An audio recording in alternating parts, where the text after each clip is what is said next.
Hey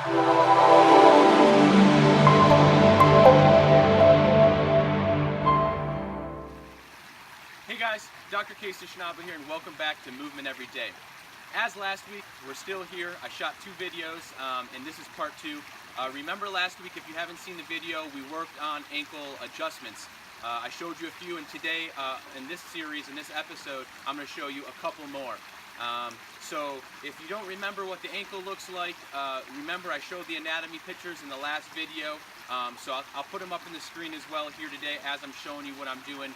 But again, we're going to be working on ankle adjustments. Like I said last week, it's very important to make sure that ankle is moving properly. That's where we connect to the ground the first, with our foot.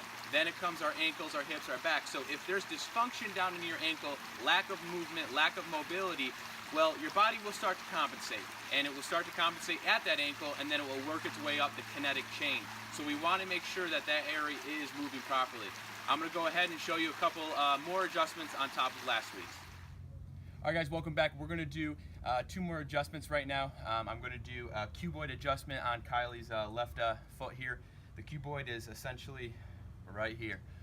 This is a very important bone of the foot, and sometimes it does need a little bit of movement. I'll show you how I do it. What I do is I take my thumb and my broad part of my thumb, and I contact over that forefoot, and I contact that cuboid. Then what I do is I take my other hand and I place my thenar, or this little puffy part, over that thumb.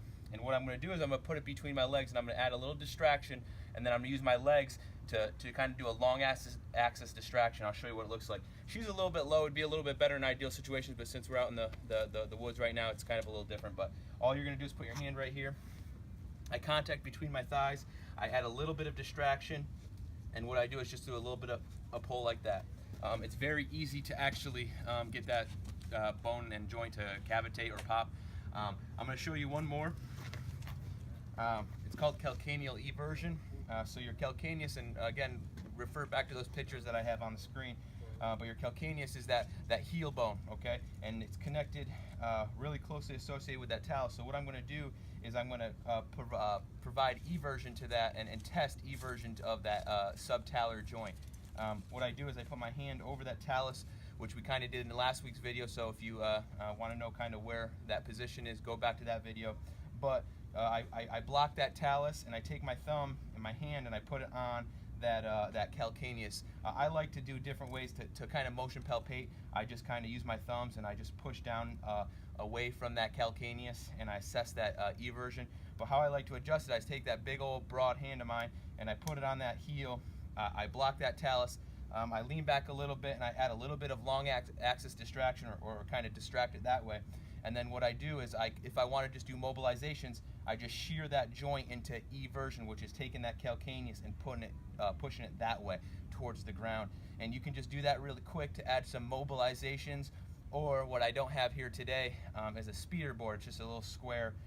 If you've been in my office, you know I've used it on most of my patients, but a speeder board about this size. And what you do is you block, you take that calcaneus, you bring a little bit of eversion out, and then what happens is you kind of take the foot and essentially slam it on the speeder board, and that causes a little bit more movement in the calcaneus. Sometimes you just need more than a mobilization.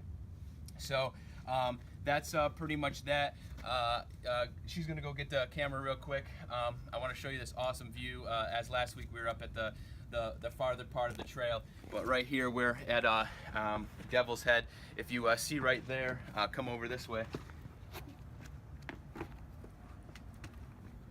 That's a pretty sick Devil's Head right there.